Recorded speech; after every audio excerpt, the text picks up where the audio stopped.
യേശുവിൻ്റെ പീഡാനുഭവ രംഗങ്ങൾ. An Catherine എമറിച്ചിന്റെ ദർശനങ്ങൾ. അധ്യായം 17. ജെറുസലേം ഒരെത്തിനോട്ടം. തിരുനാളിന്റെ ഒരുക്കമായിട്ടുള്ള പ്രാർത്ഥനകളും തയ്യാറെടുപ്പുകളും പൂർത്തിയാക്കിയ ശേഷം ജനനിബിഡമായ ജെറുസലേം പട്ടണം ഗാഢനിദ്രയിലാണ്. അവിടെ സമ്മേളിച്ചിരുന്ന വിദേശീയരും ഈശോയെ പിടിച്ചു ബന്ധിച്ചു എന്നറിഞ്ഞ ഉടനെ അവിടുത്തെ ശത്രുക്കളും മിത്രങ്ങളും പ്രധാന പുരോഹിതന്റെ അങ്കണത്തിൽ ഒരുമിച്ച് കൂടി. ഇരുളടഞ്ഞ വീതിയിൽ കൂടി നടന്ന അവർക്ക് സുരക്ഷിതരായി മുന്നോട്ടു പോകുവാൻ നിലാവ് നൽകിയ വെളിച്ചം സഹായകരമായി. എന്നാൽ ചില ഭാഗങ്ങളിൽ അവർക്ക് വെളിച്ചം ഉപയോഗിക്കേണ്ടതായി വന്നു. ഏതാനും വീടുകൾക്ക് മാത്രമേ തെരുവീതികൾക്ക് അഭിമുഖമായി ജനാലകൾ ഉണ്ടായിരുന്നു. അവയുടെ വാതിലുകൾ സാധാരണയായി ഉള്ളിലുള്ള അങ്കണത്തിലേക്ക് തുറക്കപ്പെട്ടവായിരുന്നു. അതുകൊണ്ട് ഈ സമയം തെരുവീതികൾ പ്രത്യേകിച്ചും മ്ലാനമായി കാണപ്പെട്ടു. എല്ലാ വീടുകളുടെയും ചവിട്ടുപടികൾ സിയോന് അഭിമുഖമായിരുന്നു. ആളുകൾ തങ്ങളുടെ സ്നേഹിതരുടെ വാതിലുകൾ മുട്ടി അവരെ ഉണർത്തി. വഴിയിൽ കണ്ടവരെ തടഞ്ഞു നിർത്തി ചോദ്യങ്ങൾ ചോദിച്ച് ദ്രുതഗതിയിൽ സിയോനിലേക്ക് നീങ്ങുന്നതും കിംവദന്തികൾ പ്രചരിക്കുന്നതും കാണാമായിരുന്നു. വാർത്ത ശ്രവിച്ച സേവകരും സംഭവ വികാസങ്ങൾ എന്താണെന്ന് വീട്ടിലുള്ളവരെ അറിയിക്കാൻ തിരക്ക് കൂട്ടിക്കൊണ്ടിരുന്നു. വിപ്ലവം ഉണ്ടായേക്കുമോ എന്ന് ഭയന്ന് ചിലർ തങ്ങളുടെ വീടുകൾ കുറ്റിയും ഓടാമ്പലും ഇട്ട് ഭദ്രമാക്കുന്ന ശബ്ദം കേൾക്കാമായിരുന്നു. 1000 പ്രസ്താവനകളും അഭിപ്രായങ്ങളും ജനക്കൂട്ടത്തിൽ നിന്ന് ഉയർന്നു വന്നു. ലാസറും അയാളുടെ സഹോദരിമാരും വിശ്വാസം അർപ്പിച്ചിരുന്ന മനുഷ്യൻ ഏത് തരക്കാരനാണെന്ന് അവർ താമസിയാതെ അറിയും. യോഹന്നാനും പൂസായും സൂസന്നയും മാർക്കോസിന്റെ അമ്മയായ മേരിയും സലോമിയും അവരുടെ വിവേകമില്ലാത്ത പെരുമാറ്റത്തെപ്പറ്റി അനുതപിക്കും. പക്ഷേ സമയം വൈകിപ്പോയിരുന്നു എന്ന് മാത്രം. സിറാക്കിന്റെ ഭാര്യയായ സെറാഫിയ തീർച്ചയായും അവളുടെ ഭർത്താവിനോട് ക്ഷമ പറയേണ്ടി വരും. കാരണം ആ ഗലീലിയനോട് പക്ഷപാതം കാണിച്ചതിൽ അവൻ അവളെ പല പ്രാവശ്യം കുറ്റപ്പെടുത്തിയിട്ടുള്ളതാണ്. വിപ്ലവത്തിന് ജനങ്ങളെ പ്രേരിപ്പിക്കുന്ന ഈ മതഭ്രാന്ത പക്ഷക്കാർ മറ്റുള്ളവരോട് സഹാനുഭൂതിയുള്ളവരായി അഭിനയിച്ചു. പക്ഷേ തങ്ങളുടെ തല എവിടെ ഒളിപ്പിക്കും എന്നറിയാതെ അവർ വിഷമിക്കും. തന്റെ മുമ്പിൽ വസ്ത്രങ്ങൾ വിരിക്കാനും ഒലിവുചില്ലകൾ നിരത്താനും ഇനി ആരെയും അയാൾ കണ്ടെത്തുകയില്ല. മറ്റുള്ളവരെക്കാൾ മെച്ചപ്പെട്ടവരാണ് തങ്ങളെന്ന് ഭാവിച്ചു നടന്ന ഈ കപടനാട്ടിക്കാർക്കും കിട്ടേണ്ടത് കിട്ടാൻ പോകുന്നു. കാരണം അവരെല്ലാം ആ ഗലീലിയനുമായി ബന്ധപ്പെട്ടവരാണ്. വിചാരിച്ചതിലും ഗൗരവാർഹമായ ഒരു കാര്യമാണിത്. അരിമത്തിയക്കാരൻ ജോസഫും നിക്കോദമോസും എങ്ങനെ ഇതിൽ നിന്ന് പുറത്തു വരും എന്നറിയാൻ ആഗ്രഹമുണ്ട്. കുറച്ചു നാളായി പ്രധാന പുരോഹിതന്മാർ അവരെ വിശ്വസിക്കുന്നില്ല. അവർ ലാസറുമായി കൂട്ടിടപാടുകാരാണ്. പക്ഷേ അങ്ങേയറ്റം സൂത്രശാലികളാണ്. എല്ലാം ഇപ്പോൾ വെളിച്ചത്തു വരും. ഈ സംഭാഷണം ഈശോയുടെ ശിഷ്യന്മാർക്ക് മാത്രമല്ല, ഭക്തസ്ത്രീകൾക്കും അവിടുത്തെ പ്രബോധനങ്ങളെ പരസ്യമായും ഭയമില്ലാതെയും സ്വീകരിച്ച് യേശുവിൻ്റെ ദൈവിക ദൗത്യത്തിൽ വിശ്വസിക്കുകയും ചെയ്തിരുന്ന എല്ലാവർക്കും എതിരായിരുന്നു. ഈശോയ്ക്കും അവിടുത്തെ അനുയായികൾക്കും എതിരായി വളരെ പേർ ദേശത്തിൽ സംസാരിച്ചിരുന്നെങ്കിലും വിപരീത അഭിപ്രായങ്ങളുള്ളവരും അനേകരുണ്ടായിരുന്നു. ചിലർ ഭയം കൂടാതെ തങ്ങളുടെ ദുഃഖം പങ്കുവയ്ക്കാൻ പറ്റിയ സുഹൃത്തുക്കളെ തേടി നടന്നു. ഈശോയോടുള്ള തങ്ങളുടെ ഭക്ത്യാദരങ്ങൾ പരസ്യമായി തുറന്നു പറയുവാൻ ധൈര്യപ്പെട്ടവർ ചുരുക്കമായിരുന്നു. എന്നിരുന്നാലും ഈ കുഴപ്പങ്ങൾ ജെറുസലേമിന്റെ ചില ഭാഗങ്ങളിൽ മാത്രമേ സംഭവിച്ചുള്ളൂ. അതായത് സാക്ഷികളെ സംഘടിപ്പിക്കാനും സംഘത്തിലെ മറ്റംഗങ്ങളെ വിവരം അറിയിക്കാനുമായി പ്രധാന പുരോഹിതന്മാരും ഫരിസായരും ദൂതന്മാരെ അയച്ച ഭാഗങ്ങളിൽ മാത്രം. പട്ടണത്തിന്റെ പല ഭാഗത്തും വെറുപ്പും ക്രോധവും തീജ്വാലയുടെ രൂപത്തിൽ പൊട്ടിപ്പുറപ്പെടുന്നത് എനിക്ക് കാണപ്പെട്ടു. തീജ്വാലകൾ തെരുവീതികൾ കടന്ന് മറ്റുള്ളവയുമായി ചേർന്ന് സിയോന്റെ നേർക്ക് നീങ്ങുകയും അവസാനം കയഫാസിന്റെ ന്യായാസനത്തിന് മുമ്പിൽ എത്തിയപ്പോൾ ഒരു ചുഴലിക്കാറ്റിന്റെ രൂപം പ്രാപിച്ച് അവിടെ നിലകൊള്ളുകയും ചെയ്തു. റോമൻ പടയാളികൾ ഇവയിലൊന്നും യാതൊരു പങ്കും വഹിച്ചില്ല. ആളുകൾ ഇത്ര വികാരഭരിതരാകുന്നതിന്റെ കാരണം അവർക്ക് മനസ്സിലായില്ല. എന്നാൽ അവർ കാവൽ ഭടന്മാരുടെ എണ്ണം ഇരട്ടിയായി വർദ്ധിപ്പിച്ച് സൈന്യഗണങ്ങളെ ഒരുക്കി നിർത്തി എല്ലാം സസൂക്ഷ്മം നിരീക്ഷിച്ചു കൊണ്ടിരുന്നു. തിരുനാൾ കാലങ്ങളിൽ വളരെയധികം വിദേശീയർ വന്നിരുന്നത് കൊണ്ട് ഇപ്രകാരം ചെയ്യുക പതിവായിരുന്നു.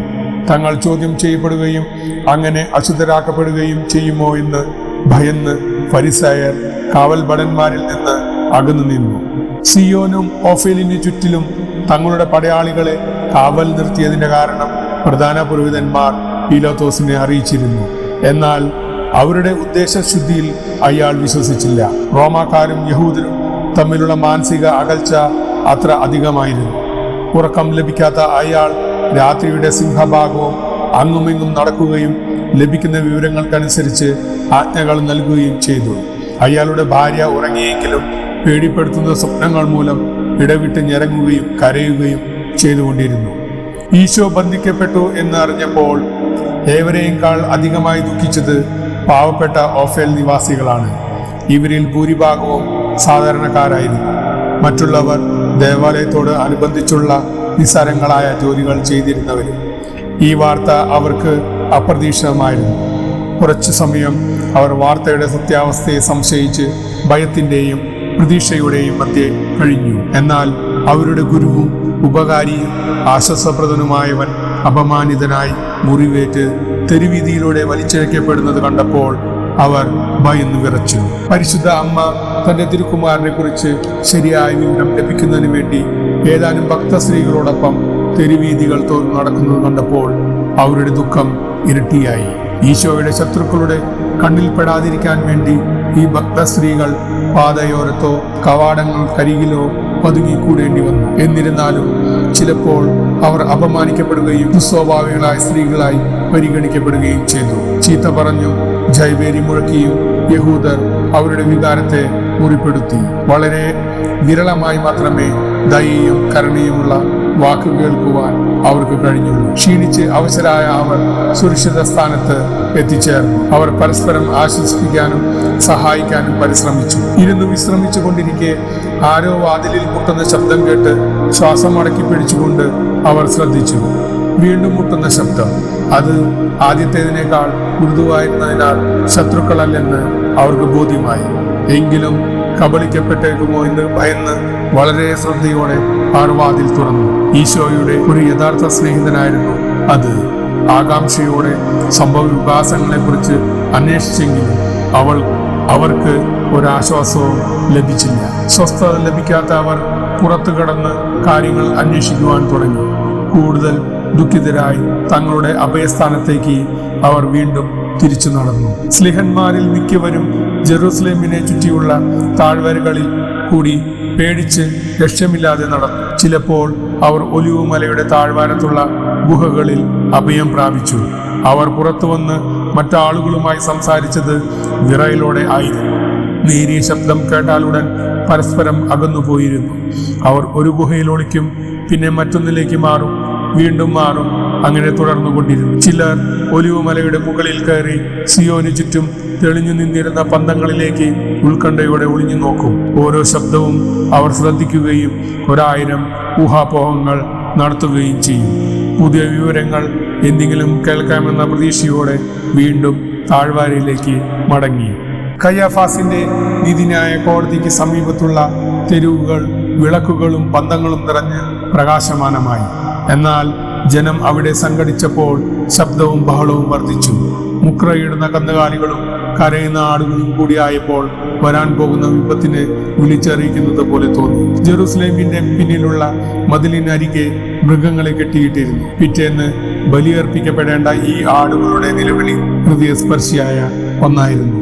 സോമനസാലെ തന്നെ ഹോമിക്കാൻ പോകുന്ന ഒരു ആട് മാത്രം ചെറുത്തു നിൽക്കാതെ കശാപ്പുകാരന്റെ കൈകളിലെത്തിയ കുഞ്ഞാടിനെ പോലെയും രോമം കത്തിരിക്കുന്നവന്റെ മുമ്പിൽ നിശബ്ദനായിരിക്കുന്നത് പോലെയും കാണപ്പെട്ടു.